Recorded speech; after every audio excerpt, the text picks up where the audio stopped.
ముందు 2 రోజుల ముందు నేను ప్రెస్ మీట్ పెట్టి క్లియర్గా చెప్పిన 12 సంవత్సరాల ఢిల్లీ నుంచి పరిపాలన చూసిండ్రు, 10 సంవత్సరాలు గడీల నుంచి పరిపాలన చూసిండ్రు, 2 సంవత్సరాల ప్రజా పరిపాలనను చూసిండ్రు. బేరీజు వెయ్యండి, 12 ఏళ్ళకి ఏం తీర్పిస్తారు, 10 ఏళ్ళకి ఏం తీర్పిస్తారు, 2 ఏళ్ళ పరిపాలనకి ఏం తీర్పిస్తారో మీ విచక్షణను వాడి మీరు తీర్పు ఇవ్వండి అని చెప్పి ప్రజలకు విజ్ఞప్తి చేసిన.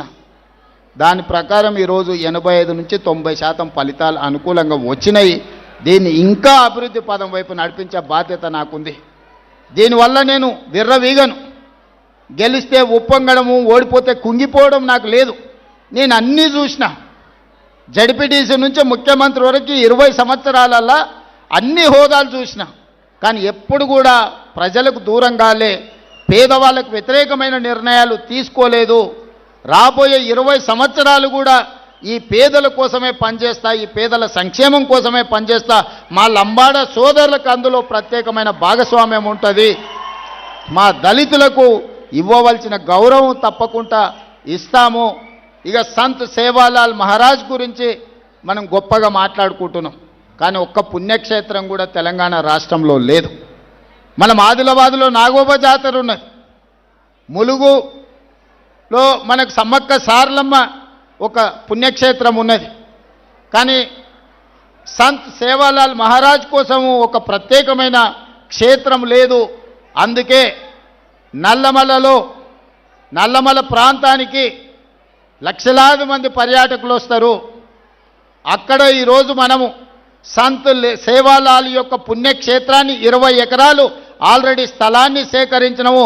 ప్రపంచంలోనే ఒక గొప్ప పుణ్యక్షేత్రంగా,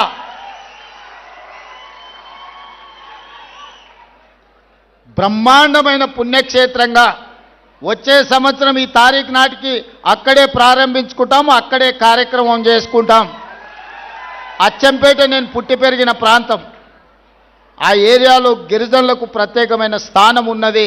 అందుకే సంత్ సేవాలాల్ మహారాజ్ పుణ్యక్షేత్రాన్ని ఈరోజు అచ్చంపేట అడవుల్లో ఈరోజు అక్కడికి వచ్చే మా గిరిజన సోదరులకు ఒక గొప్ప పుణ్యక్షేత్రంగా మార్చి, ఆ పైన శ్రీశైలం మల్లన్న దగ్గరికి పోయినా, నల్లమల ఫారెస్టులో రాజీవ్ గాంధీ టైగర్లను చూడడానికి పోయినా, సంత్ సేవాలాల్ మహారాజును చూడడానికి పోయినా, మీకు అందరికీ ఒక పుణ్యక్షేత్రంగా గొప్పగా ఉండాలి అని ఈ ప్రభుత్వం 100% 20 ఎకరాలల్లో అద్భుతమైన పుణ్యక్షేత్రంగా 15 కోట్ల గిరిజనులు ఈ దేశంలో ఉన్నవాళ్ళు కానీ 40-50 దేశాలలో ఉన్నవాళ్ళు వచ్చి సందర్శించుకునే విధంగా పుణ్యక్షేత్రాన్ని డెవలప్ చేసుకుందాం.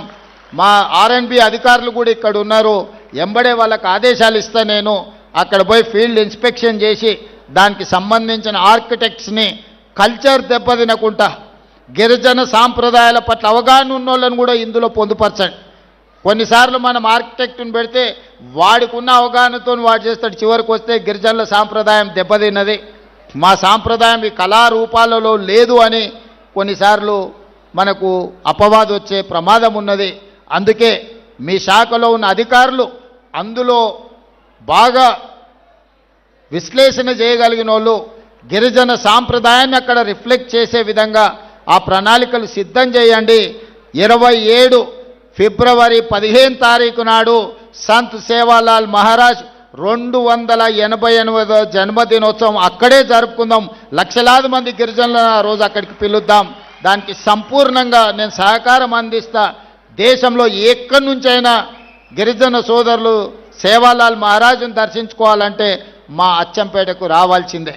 నేను పుట్టి పెరిగిన ప్రాంతంలో ఒక గొప్ప పర్యాటక క్షేత్రంగా సంత్ సేవాలాల్ మహారాజు యొక్క పుణ్యక్షేత్రాన్ని నిర్మించాలనుకుంటున్నాం.